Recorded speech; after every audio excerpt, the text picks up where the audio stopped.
Qarşıda sağda tətbiq olunmuş nişanlara bax. Yuxarıda stop nişan tətbiq olunur.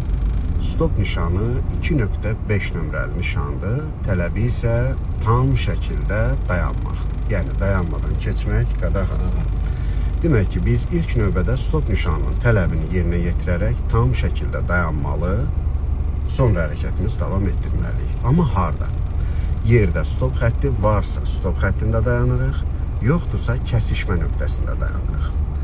O stop nişanının altındakı qara qalın xətt isə baş yolun istiqamətini göstərir, yəni o xətt üzrə hərəkət edən nəqliyyat vasitələri baş yoldadır. Altındakı isə istiqamət göstərir. Aydındır? Biz əslində burada bir qədər qarşıya get, burada tam şəkildə dayanmalıyıq. Soldan gələn nəqliyyat vasitələrinə yol verərək ilk kəsişməni keçməliyik. Daha sonra sağdan yaxınlaşan nəqliyyat vasitələrinə yol verməliyik qanunla. Daha sonra keçməliyik. Ancaq gördünmü? Dayandılar. Bəli. Və orada da DP əməkdaşı dayanıb xidmət aparırdı. O sağdan gələn nəqliyyat vasitələri bilsəm niyə dayanır?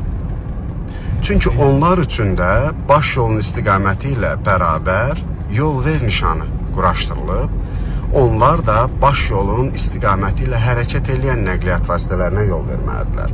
Lakin onlar yol ver nişanını görür, elə düşünürlər ki, hər kəsə yol verməlidirlər. Sola dönmə siqnalımızı yandıraq, keçid edirik sol solağa. Yəni burada yanlış vərdişlər formalaşıb. Aydındır? Qanunla bizimlə sağdan gələn nəqliyyat vasitələrinin kəsişmə nöqtəsi eyni əhəmiyyətli yolların kəsişməsidir. Çünki biz də ikinci dərəcəli yoldan əsas yola daxil oluruq, onlar da. Belə olan halda onlar bizim sağımıza düşdüyü üçün biz onlara yol verməliydik, bəli. Ancaq dediyim kimi orada yanlış vərdişlər formalaşıb, hər kəs orada dayanır, yol verir. Və məsələ də orasındadır ki, dayanmayanlar da orada dayanan DP əməkdaşları saxlayıb cərimə tətbiq edirlər. Çünki əksər sürücülər öz hüquqlarını, yol hərəkət qaydalarını bilmirlər. Bax, bu acınacaqlı durumdur.